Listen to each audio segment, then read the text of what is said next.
Simple recipes with गौरीमध्ये सर्वांचे मनापासून स्वागत. आज आपण ऋषीपंचमी विशेष भाजी बनवणार आहोत. पण ही भाजी ऋषीची नाहीये.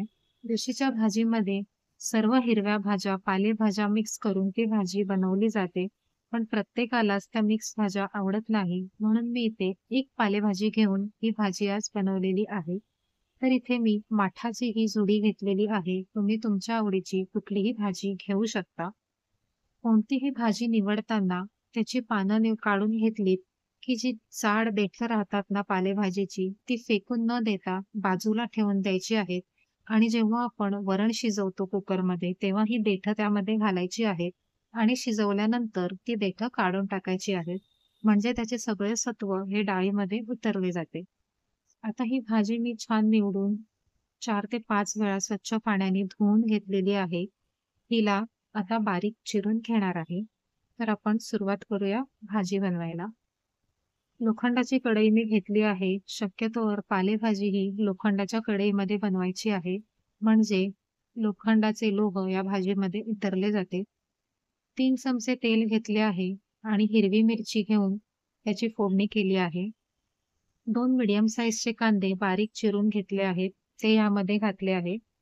पालेभाजीला कांदा थोडा जास्त वापरायचा आहे. आता यामध्ये मीठ घातले आहे आणि थोडी हळद घालून कांदा आपल्याला 2 ते 3 मिनिटे तेलावरती छान परतून घ्यायचा आहे. आत्ता लगेच यामध्ये पालेभाजी घालायची नाहीये. नाहीतर काय होते, की कांदा हा कच्चा राहतो. पानं तेवढी शिजली जातात आणि मग खाताना कांदा कचकचतो. त्यामुळे कांदा हा 2 मिनिटं आधी छान आपल्याला परतून घ्यायचा आहे आणि झाकण ठेवून त्याला 1 मिनिटभर वाफ द्यायची आहे. 1-2 मिनिटानंतर तुम्ही बघू शकता कांदा छान नरम झालेला आहे. आता याला एकदा एकसारखा मिक्स करून घ्यायचा आहे आणि मग यामध्ये आपल्याला चिरलेली पालेभाजी घालून घ्यायची आहे. ही भाजी मी छान बारीक चिरून घेतली आहे. ती कांद्यावरती आपल्याला घालायची आहे, पण मिक्स आत्ता करायची नाहीये. फक्त भाजीवरती घालून वरती आपल्याला झाकण ठेवून द्यायचं आहे. 1-2 मिनिटे मंद गॅसवरती याला वाफ द्यायची आहे. असे केल्याने पालेभाजी वाफेवरती थोडी शिजून अशी खाली बसली जाते आणि मिक्स करताना आपल्याला सोपे जाते. जर तुम्ही अशीच भाजी मिक्स करायला गेलात तर पानं सगळी खाली पडतात. त्यामुळे ही ट्रिक वापरून बघा. डायरेक्ट मिक्स न करता थोडा वेळ तिला वाफवून द्यायची आहे. तोपर्यंत कांदाही छान अजून शिजला जातो. तुम्ही बघू शकता कांदाही छान शिजला गेलेला आहे. आता ही भाजी ही इझिली आपल्याला मिक्स करता येते. आता 2 ते 3 मिनिटे ही भाजी झाकण काढून आपल्याला अशीच परतून घ्यायची आहे. 2 ते 3 मिनिटे परतून झाल्यानंतर यामध्ये आपल्याला मीठ घालायचे आहे. पालेभाजीमध्ये मीठ घालताना नेहमी भाजी शिजल्यानंतरच ते घालायचे आहे. त्यामुळे मिठाचा अंदाज हा चुकत नाही. भाजी सुरुवातीला खूप जास्त दिसते, त्यामुळे मिठाचे प्रमाण जास्त पडू शकते. त्यामुळे शिजल्यानंतर शेवटला हे पालेभाजीमध्ये मीठ घालायचे आहे. मीठ घालून भाजी छान मिक्स करून घेतली आहे.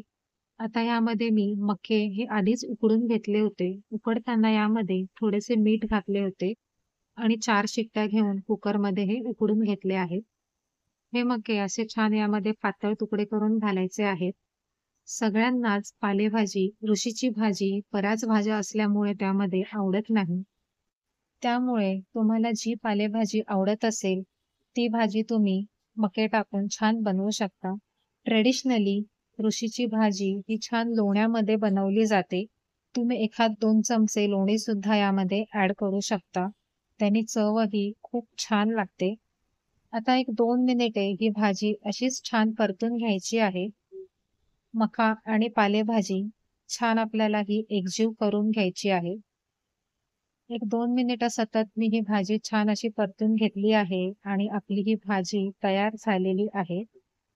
आता हे सगळं शिजलेलं असल्यामुळे आणखीन शिजवायची गरज नाहीये. याला फक्त एक झाकण ठेवून 1 मिनिटभर वाफ घेऊन द्यायची आहे. गॅस बंद करायचा आहे. आपली ही पालेभाजी मका घातलेली तयार झालेली आहे.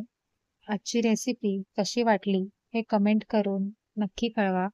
आवडले असेल तर लाईक करा, शेअर करा आणि अशाच सोप्या रेसिपीज बघण्यासाठी सिंपल रेसिपीज विथ गौरी या चॅनलला सबस्क्राईब करून बेल आयकॉन सुद्धा प्रेस करा. पुन्हा भेटूया नवीन रेसिपी सोबत. नमस्कार.